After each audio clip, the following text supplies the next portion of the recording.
Hello everyone. Today we will do chapter 5, that is algebraic expression. Algebraic expression. What is algebraic expression? As we have already done in 7th class, but still we repeat it here because we are having the chapter name as algebraic expression. Algebraic expression are expressions together with algebra sign. Algebra sign means plus, minus, multiply and divide. An expression together with plus, minus, multiply and divide are called as algebraic expression.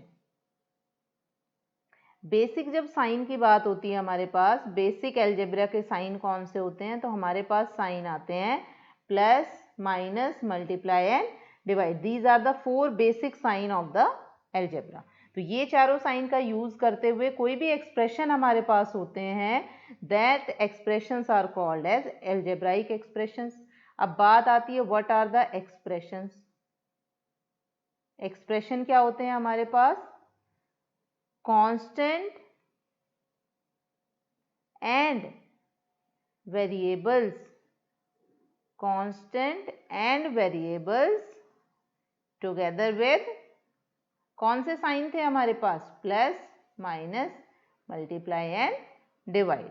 जो भी हमारे पास constants और variables हैं, अगर उनके साथ plus, minus, multiply या divide का साइन हम यूज करें, then they are called as then they form expressions. ठीक है, then they form expressions. उसके बाद हमारे पास बात आती है कांस्टेंट की. what is the constant? anything that is fixed. कुछ भी जो फिक्स है, which cannot change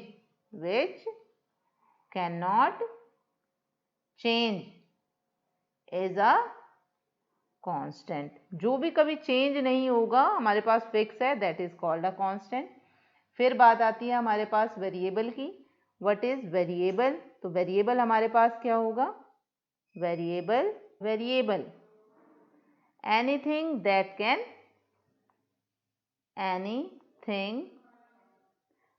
can very. जो वेरी हो सके, that is called the variable. vary means that can change.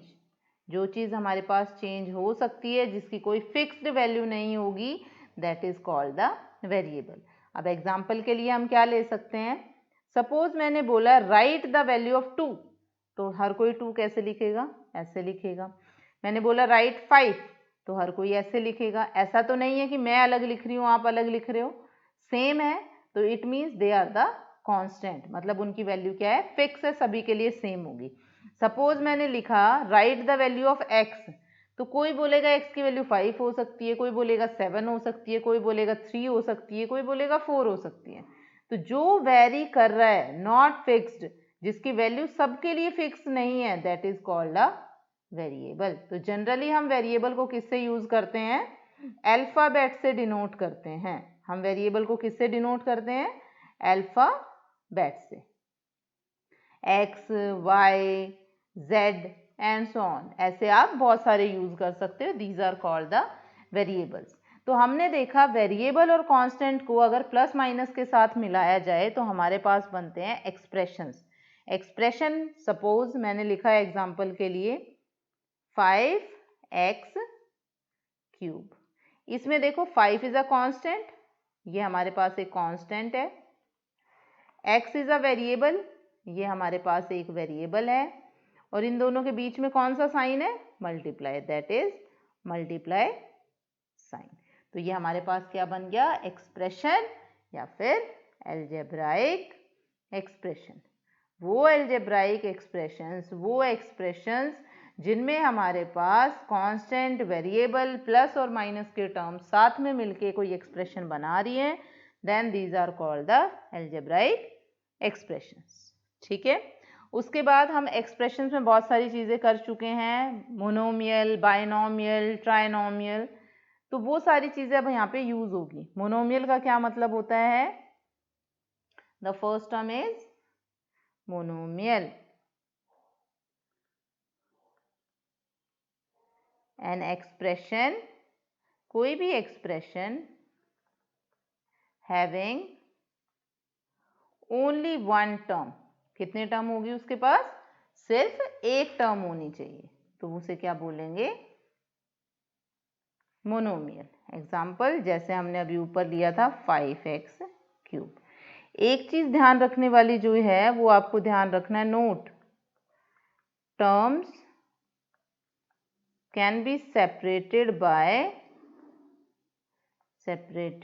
by plus and minus only. ये ध्यान रखना है, this is very important, this is very important कि प्लस और माइनस से ही हमारी टर्म्स जो है सेपरेट होंगी। जैसे यहाँ पे 5 इंटू x³ है तो वो टर्म नहीं है, तो ये हमारे पास क्या है? सिंगल टर्म है यहाँ पे। फिर बात आती है second is binomial. Bye means 2, bye means 2। यहाँ पे था mono, mono means 1, binomial means having 2 terms. कोई भी एक्सप्रेशन जिसमें कितने टर्म्स होंगी? 2 टर्म्स होंगी। एग्जाम्पल के लिए कुछ भी लिख सकते हैं, जैसे मैंने वही एग्जाम्पल ले रही हूँ -3x, तो यहाँ पे देखो माइनस साइन आया, तो इसलिए हमारे पास कितने टर्म हुई? फर्स्ट टर्म और सेकेंड टर्म होगी। इसी तरह आगे हमारे पास क्या आता है? ट्राइनोमियल। ट्राइनोमियल का मतलब क्या होता है? Try means 3, so having 3 terms. Example लिख सकते हैं, एनी एक्सप्रेशन हैविंग 3 टर्म्स, तो हमारे पास एग्जाम्पल बना 5x³ -3x + 7, तो ये हमारा क्या हो गया? ट्राइनोमियल। अब देखो first sign is minus, second sign is plus, तो ये फर्स्ट टर्म, सेकेंड टर्म और ये थर्ड टर्म। उसके बाद आता है पॉलिनोमियल। पॉलिनोमियल का मतलब पॉली मीन्स मैनी, हैविंग, अब 3 टर्म्स तक की बात हो गई, तो यहाँ क्या होगा? More than 3 terms. Any expression having more than 3 terms is called a polynomial. 4 हो चाहे 5 हो चाहे 6 हो, तो मैं 4 टर्म्स का एक्सप्रेशन लिख देती हूँ, -3x² -3x + 7। ये देखो यहाँ पे एक माइनस है, सेकेंड भी माइनस है, यहाँ प्लस है, तो ये first term, second term, third term and fourth term. तो टोटल हमारे पास कितने टर्म्स बनी यहाँ पे? 4 terms. Now the next topic is multiplying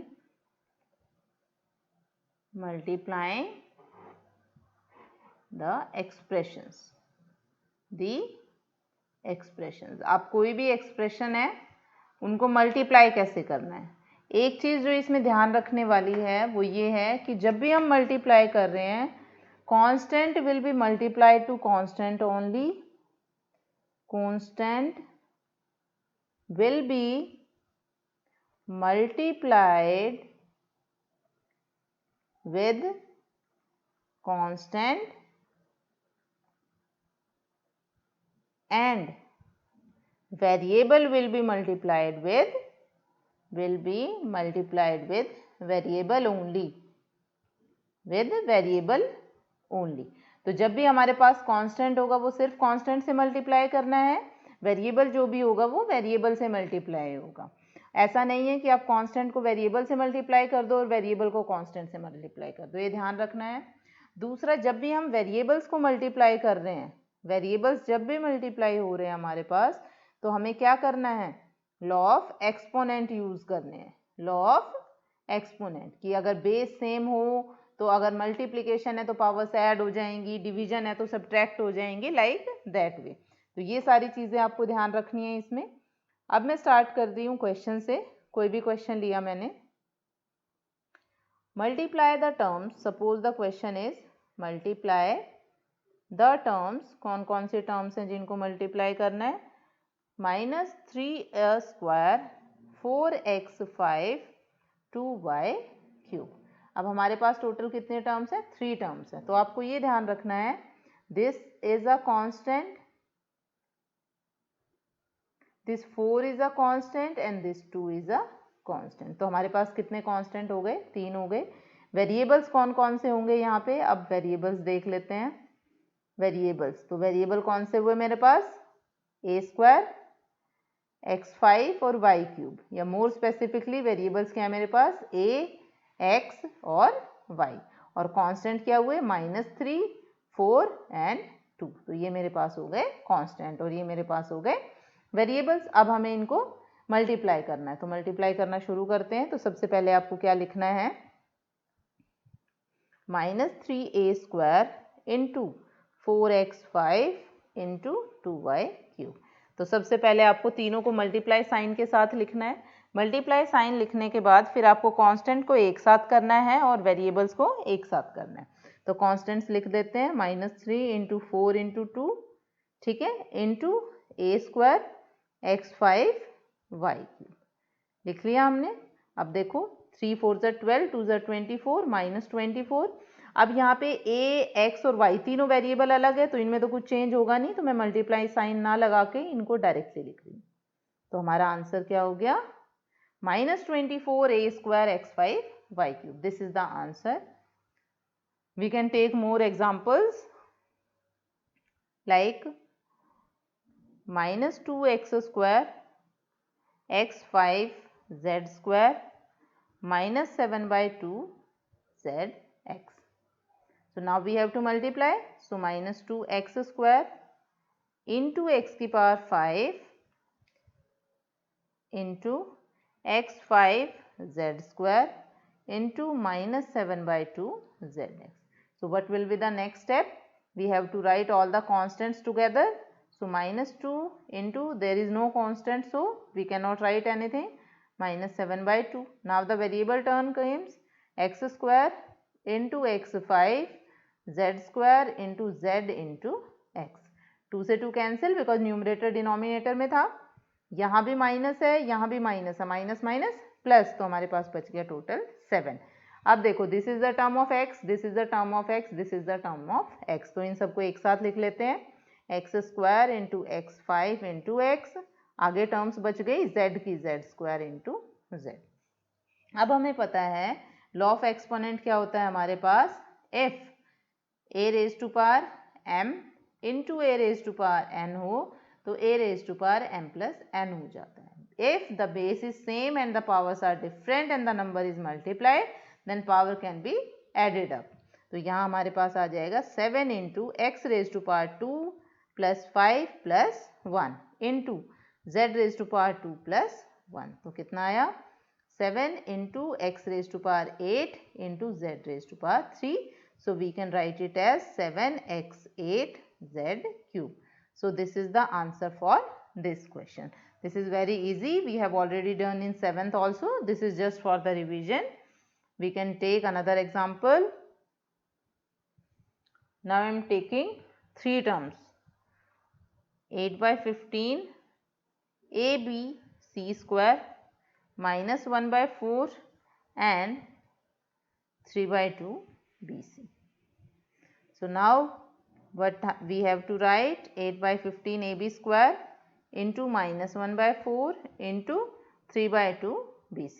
Now write the constant terms together, 8/15 into minus 1/4 into 3/2 into ABC square into BC. Now we can cut if the terms are cutting, 4 2s are 8, 3 5s are 15. So there is minus 1/5. Now A term is single, so I am writing A. B terms together, B into B. C terms together, C square into C. Now again, by using the law of exponent, we can write A as it is, B as 1 plus 1 into C as 2 plus 1. Reason being, you have to write the reason also, a raised to power n. Now the question in question a is there, so we cannot write the formula in terms of a, आपको x में लिखना पड़ेगा. तो हमारे पास आ जाएगा x raised to power n plus m. Now minus 1 by 5, a as it is, b 1 plus 1 is b square, and c 2 plus 1 is 3. So the answer is minus 1 by 5 a b square c cube.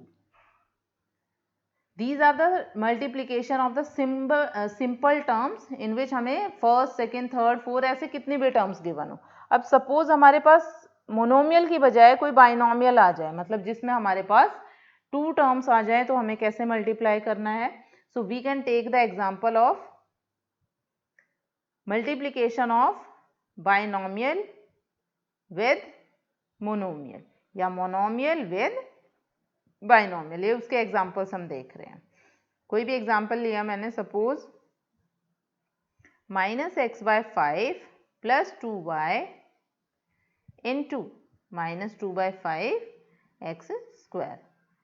Now one thing keep it in mind, brackets कैसे open होती है, कैसे multiply होता है. जो भी term without bracket होती है, जैसे ये वाली टर्म विदाउट ब्रैकेट है, ये ब्रैकेट के साथ है, so this term will go to the first term of the bracket, then this term will go to the second term of the bracket. Again I am repeating, जो भी term without bracket होती है, that term will go to the first term of the bracket, and that term also go to the second term of the bracket. Go means we have to multiply that and keep the sign which is between the two terms. So I am writing this step, इससे आपको clear हो जाएगा. minus 2 by 5 x square y square into minus x by 5. This will become our first term जो हमने यहाँ पे लिखा है. Plus sign, keep it there. minus 2 by 5 x square y square into 2y. This will be our second term. तो ये वाली कौन सी टर्म हुई हमारी, ये टर्म हमने लिखी है यहाँ पे, और ये टर्म हमने लिखी है यहाँ पे. This is my first term and this is the second term. Now the simple thing became like the above questions.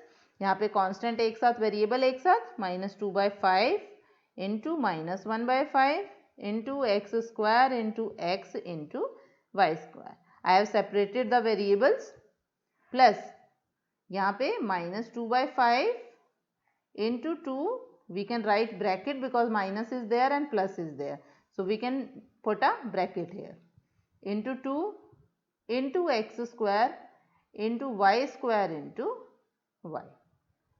Now minus minus plus, so 2 upon 5 5s are 25, x raised to power 2 plus 1 into y square as it is. So plus minus become minus, 2 2s are 4, 4 by 5 x square y raised to power 2 plus 1.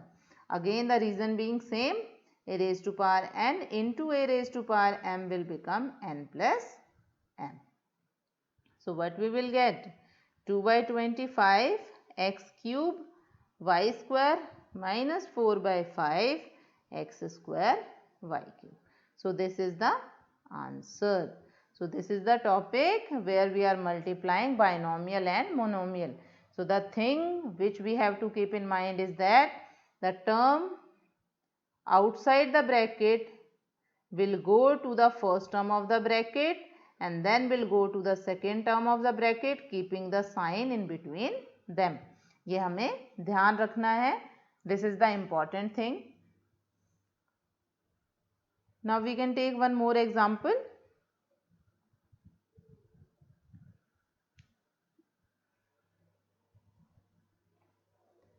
Now I am writing binomial multiplied by binomial. Binomial multiplied by binomial. अगर हमारे पास दोनों binomial term है तो कोई भी example ले लें. I am writing a simple one, x plus y z. ठीक है. Now how we have to move. अब आपको ध्यान रखना है कि आपको फर्स्ट टर्म को ओपन करना है, सेकेंड एज इट इज रखना है. Again the same procedure, x will go to the complete bracket, then y will go to the complete bracket.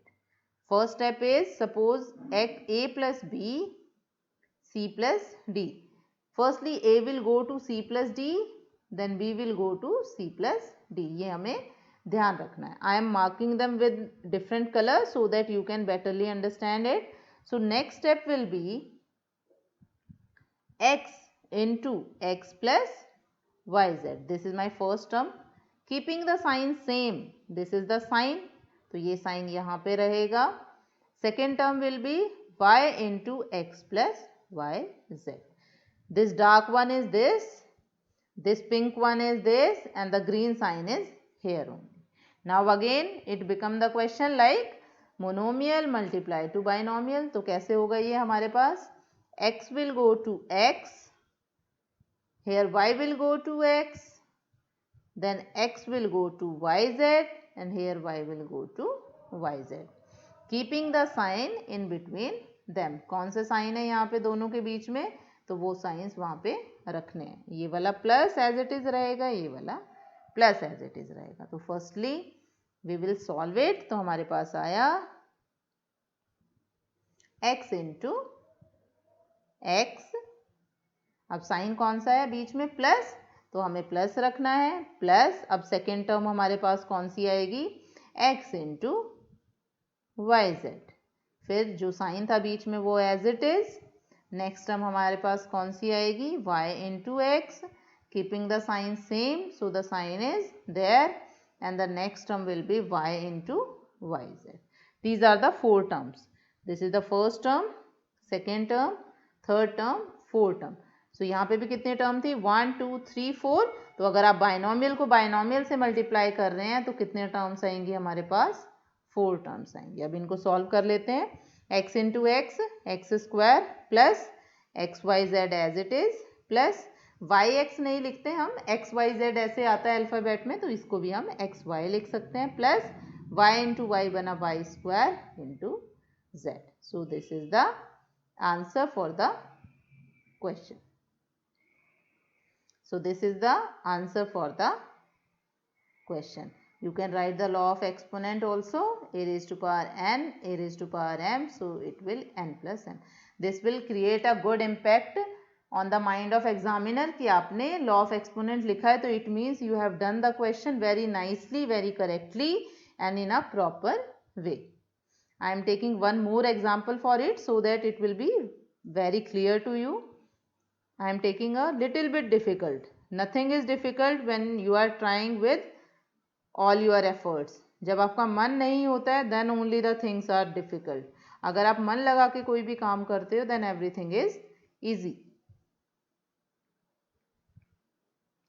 Now here the first term is this, second term is this, first term is this, second term is this. Okay. So I am writing on the same way. पहले first term जाएगी, second complete bracket के साथ, ये गई complete bracket के साथ, फिर second term complete bracket के साथ. तो ऐसे ही लिखते हैं इसको. पहले first term जाएगी complete bracket के साथ, 1 by 2x, the complete bracket is 1 by 2x plus minus 2 by 5y.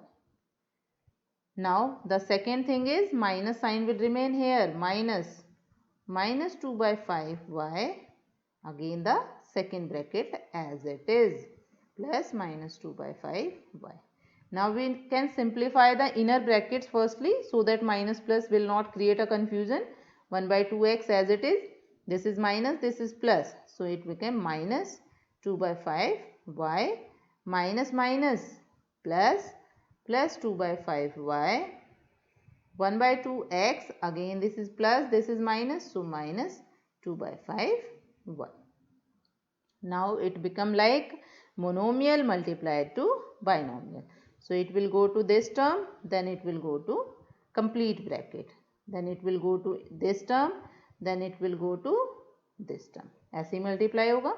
तो यहाँ पे लिखा हमने 1 by 2x multiplied to 1 by 2x minus 1 by 2x into 2 by 5y. Minus क्यों आया यहाँ पे? Because this sign is there only.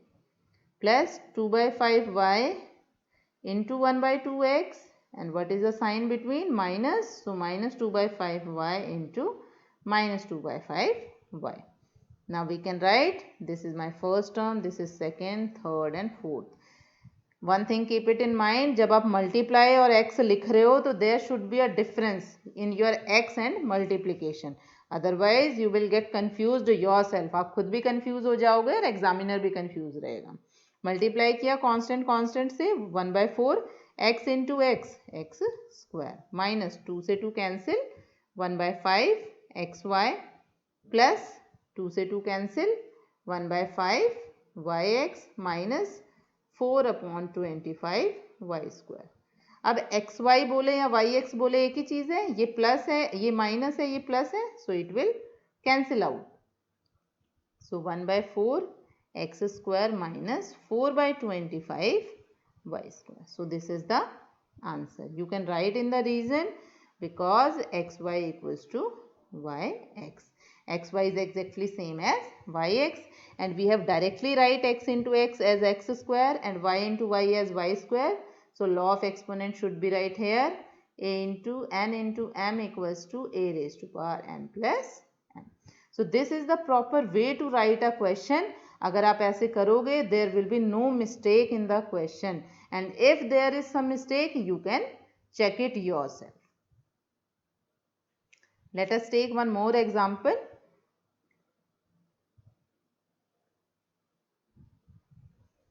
I am taking little bit easy because we have done a difficult one. So a square plus b square 3a plus 2b. Now let's start with the same procedure. A will go to the bracket, b square will go to the bracket. So a square 3a plus 2b plus b square 3a plus 2b.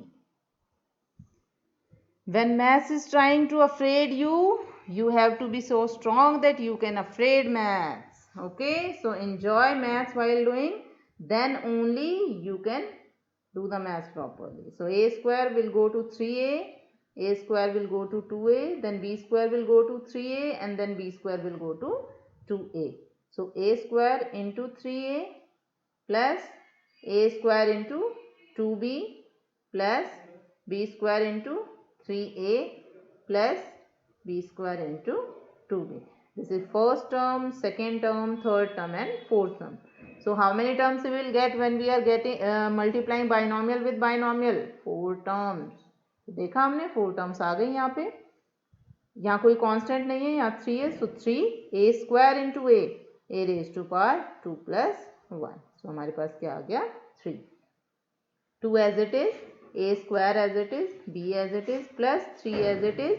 a आगे लिखते हैं b से alphabetically, so a into b square plus 2 b raised to power 2 plus 1. We can solve it. 3a cube plus 2a square b plus 3ab square plus 2b cube. So this is the answer. One thing we have forgotten, we have to write the law of exponent. Now a and b are here, so we have to write the formula in x only. तो हमारे पास क्या आ जाएगा a raised to power x plus n. This is the answer.